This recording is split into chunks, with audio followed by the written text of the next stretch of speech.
تذکرہ کیا جائے گا آج سید الشہداء محبوب خدا حضرت سیدنا امیر حمزہ رضی اللہ تعالیٰ عنہ کا۔ حضرت جناب سیدنا امیر حمزہ رضی اللہ تعالیٰ عنہ نبی کریم کے چچا تھے۔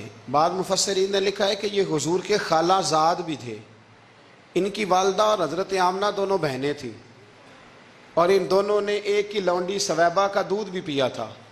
رضائی بھائی بھی تھے، کچھ نے لکھا ہے 4 سال بڑے تھے، کچھ نے لکھا ہے 2 سال بڑے تھے، کچھ نے لکھا ہے صرف 6 مہینے عمر زیادہ تھی نبی پاک، صرف 6 مہینے۔ حضرت امیر حمزہ رضی اللہ تعالیٰ عنہ بڑے بہادر تھے، بڑے نڈر تھے، بڑے بے باک تھے، بڑے جفا کش تھے، بڑے مجاہد تھے، بڑے بے باک تھے، جری تھے، ہمت والے تھے، فیصلہ کرنے کی طاقت رکھتے تھے۔ میرے نبی رحمت علیہ السلام کے بڑے محبوب تھے حضرت امیر حمزہ، پر اپنی باتوں کے کھرے، وعدوں کے پکے، سٹینڈ لینے کا مزاج رکھنے والے حضرت امیر حمزہ فرماتے ہیں ابھی کلمہ نہیں پڑھتے تھے۔ کہتے ہیں میں شکار کے لیے گیا تھا، واپس آیا تو واقعہ یہ ہوا کہ نبی کریم علیہ السلام نہ کوہ صفا کی پہاڑی کی طرف جا رہے تھے تو رستے میں ابو جہل آ گیا۔ اس نے حضور کو نہ برا بھلا کہا۔ میرے نبی کریم علیہ السلام نے نا آج اس کے جواب میں خاموشی اختیار کی۔ خاموشی بہت بڑا طوفان ہوتی ہے، چپ رہنا بہت بڑا طوفان ہوتا ہے۔ حضور خاموش ہو گئے، مکمل کوئی بات نہیں۔ حضور دیر تک خاموش رہے۔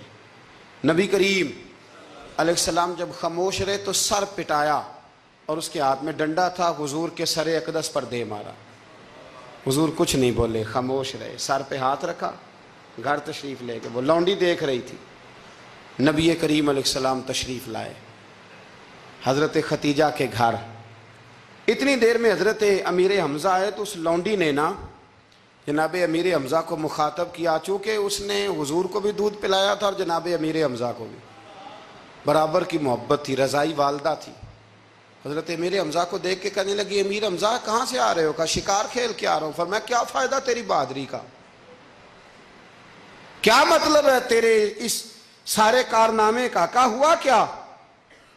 تو وہ لونڈی کہنے لگی کہ آج میرے سامنے ابو جہل نے ڈنڈوں سے اتنا مارا ہے کہ حضور کے سر اقدس سے خون نکل آیا ہے، خون نکل آیا ہے۔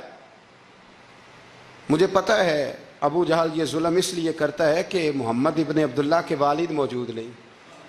آج اگر ان کے والد ہوتے، دادا عبد المطلب ہوتے تو پھر میں دیکھتی تھی کون ان کے قریب آتا۔ یہ لفظ کہے نا تو جناب امیر حمزہ رو پڑے۔ شکار وہیں پھینکا، درخت سے ڈنڈا توڑا۔ ابو جہل بیٹھا تھا حرم مکہ میں، کفار کے درمیان ٹولیاں بنا کے وہاں گئے اور زور سے ڈنڈا اس کے سر پہ مارا، اور ڈنڈا مار کے کہنے لگے تجھے شرم نہیں آتی؟ میرے بھتیجے کو لاوارث سمجھتے ہو؟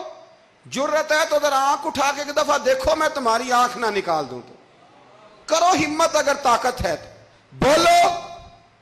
اللہ اکبر۔